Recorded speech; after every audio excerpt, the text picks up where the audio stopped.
Oh, may manok yata, may manok. Kasama na ang manok. Magmula doon sa ginagawang construction na yan, saka yun doon sa may nagmimesa sa sidewalk, ay mas matindi pa pala dito, sa kabila. Oh, huhulihin tayo. Huhulihin tayo ni Sir Gab. Sige, pauli tayo. May picture po ako dyan, nasinita ko po kayo. Ayun lang po ako, sir. Hindi po. Saka yun na po. Nakita ko pa lang. Pakibasa po. Hindi, pakibasa po. Masirang po lang.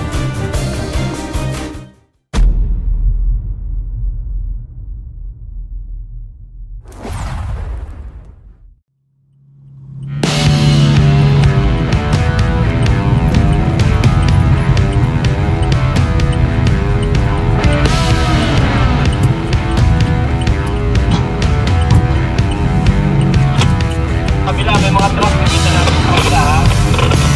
Okay, sir, okay. Start na tayo dito. Isa lang ang Kabilaan yung mga container truck dito. Itong mga truck na ito, dalawang titikitan dito. Yung yan, yung body mismo saka yung container. May kanya-kanyang plaka yan.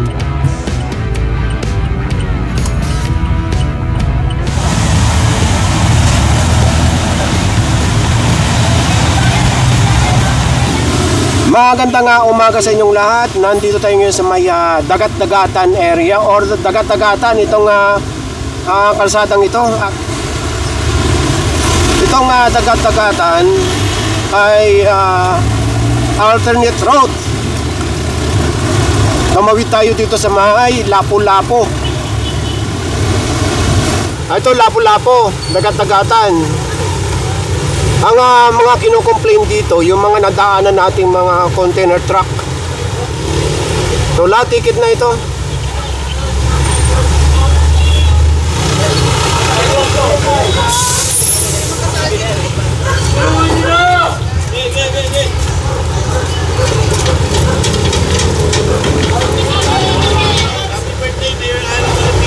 Okay. Okay. Nagtatanim ba kayo? Ayun. O yun. Shoutout sa inyong lahat. Same di Caloocan. Okay, bye. Bye-bye.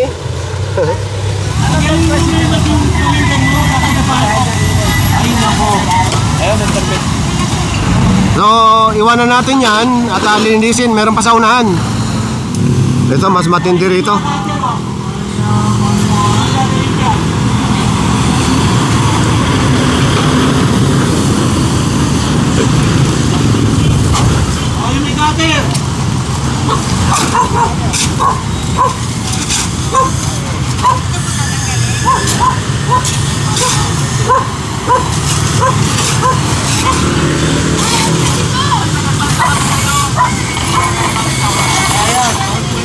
So, andito na lahat ito. Andito na yung mga manok.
Oh, may manok yata, may manok.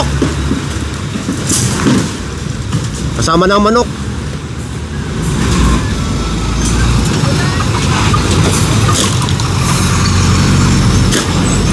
Yung mga daw, tulugin na yung mga ano.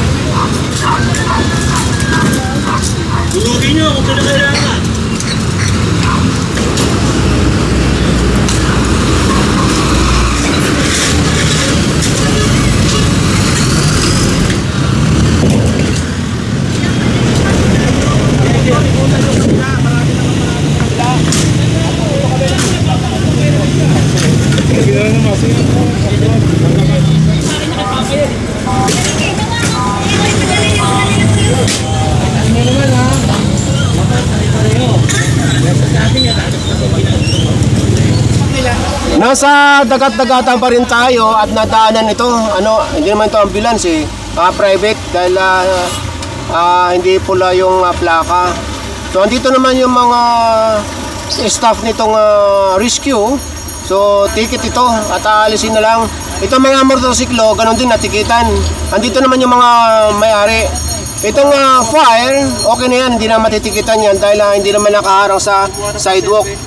Ito, nakatabi.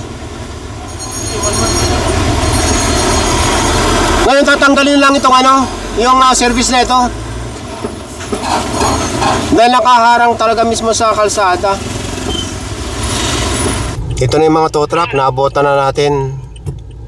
So may nung naisampang dalawang motor, kotse. Marami pa itong tow truck na ito. So andito na si Sir Gab.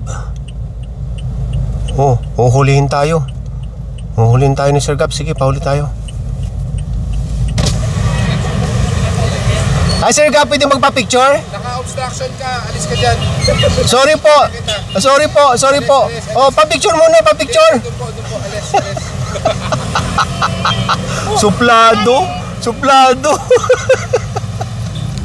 After natin sa dagat-dagatan, kumana ng C3. After natin sa kabila, nag-U-turn. Dahil dito sa truck na ito.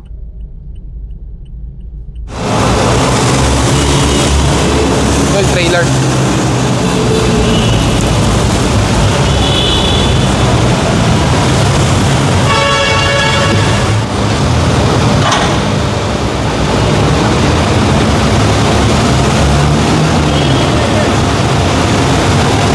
Aalisin na ito dito ng driver. Ito, mahatak na. Talagang lalakarin natin, Sir Gab, hanggang doon. May 1 kilometro yan. Ako nga, kahapon, 20 kilometers ata eh. Magkasama tayo. May bahay na sa gitna, oh. Napakadelikado niyan. Ayun, oh. Bahay na yun, di ba? Sir Gab, wala bang illegal parking sa ilog? Hindi ako Coast Guard eh.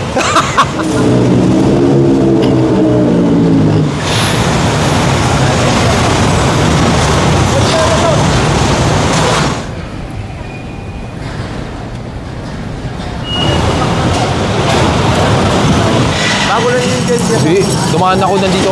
Dumaan ako kahapon, nandito yan. Hindi, wala pa kang gulong kasi. Ayos mong gulong eh. Dapat hindi nilalagay sa maayos na pwesto, hindi dyan. Hindi ganun dapat. Hanap ko ako eh. Wala namang problema, wala kang babayaran. Kunin mo lang sa opisina, may pipirmahan ka lang. Pero walang babayaran.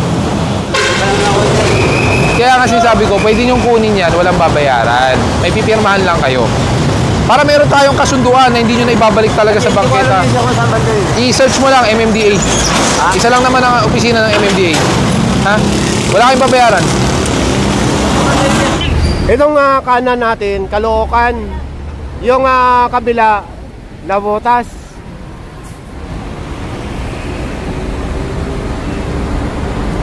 Yung mga wala may-ari, tulad ng dati, katulad ng mga iyan, pag hindi lumabas ang may-ari, sampanin sa tow truck. Yung nakaraan na ginagawa pa yung drainage dito eh. Ayan. Nakakadina pala eh, oh.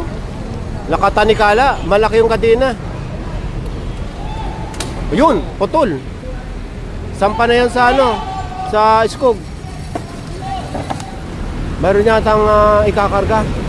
Ayun, yung motor. Yung mga nasa tabi, okay na yan.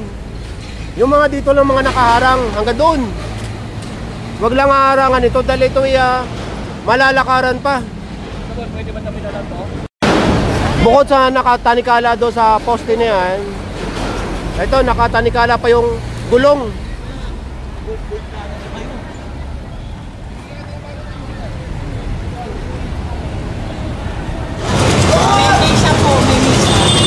Hindi ba kayang i-atras po yan? I-atras na lang po, sir. Yung hindi kayo lalagpas dyan, no? Sa railing na yan. So, dapat ikita nyo yung tent nyo. Kasi po, kahit na wala pong bangketa, dapat yan, hindi po nakasagad. Tatanggalin na lang namin po ito. Pati ito po, kailangan nyo iusog papasok po. I-adjust nyo po yan. Sir, baka pwede Ano po yun? kukunin po namin yung sinakal. Alin po dyan? Nandun po, sir. Saan po? Aling andun po? Alin po ba yun? Kotse ba yun? Ay, wala na. Pag na-tow na po yan, towed na po yan. Hindi na po namin pwedeng ibabaya. Motor ba yan? Ay, ba't nyo kasi pinarada sa bangketa? So, dapat bago mong pinagkagabi, pinarada mo sa maayos. Hindi na po. Pag na-tow na po yan, towed na po yan. May reference na po yan. May impounding notice na po yan. May reference na po yan. Pag hindi po dumating sa impounding area, hahanapin po yan. Silipin natin itong pinanggalingan natin. So wala na mga nakaharang dito. Okay, tara. Okay, shout out. Shout out. Okay, sige. Magmula doon sa ginagawang construction na yan, saka yun doon sa may nagme-mesa sa sidewalk, ay mas matindi pa pala dito, sa kabila.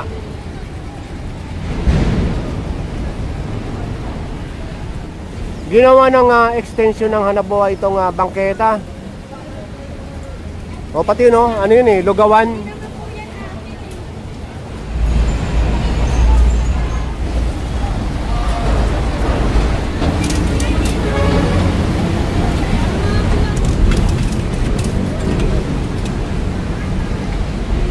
May picture po ako dyan, nasinita ko po kayo. Ngayon lang po ako, sir. Hindi po. Tsaka yun na po. Pakita ko pa lang Pakibasa sila. po. Hindi, pakibasa po. Masiram ko lang po yung tent. Sana hindi nyo po nilagay dyan. Ayan po, ma'am, pakibasa nyo po. Ang laki-laki po nakalagay. No parking, no obstruction, no vendors. Wala po ulitin.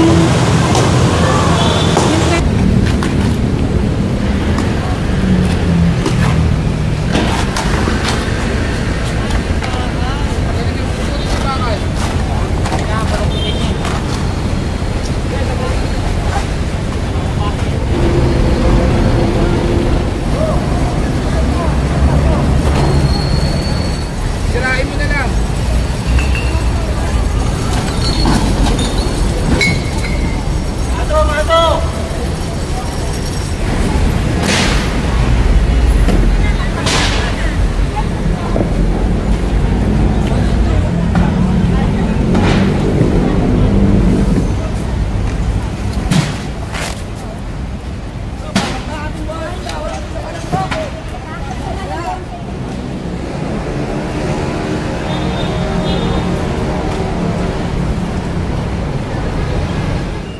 Ano pala ito tindahan.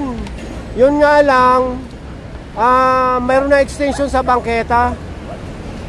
So ngayon ito, tatanggalin itong mga nakapatong sa bangketa. So lalagarin yun magmula dito. Yan. Dahil magmula dyan. Dahil magmula dyan, ito na yung sidewalk. So ginawa na talagang extension ng hanapbuhay yung sidewalk. Ayun naman sa may-ari, dahil medyo matibay ito yung kanilang structure dito, sila lang daw ang magtatanggal. At nangako naman sila na sa pagbabalik ng clearing operation, wala na ito. At libre na itong sidewalk.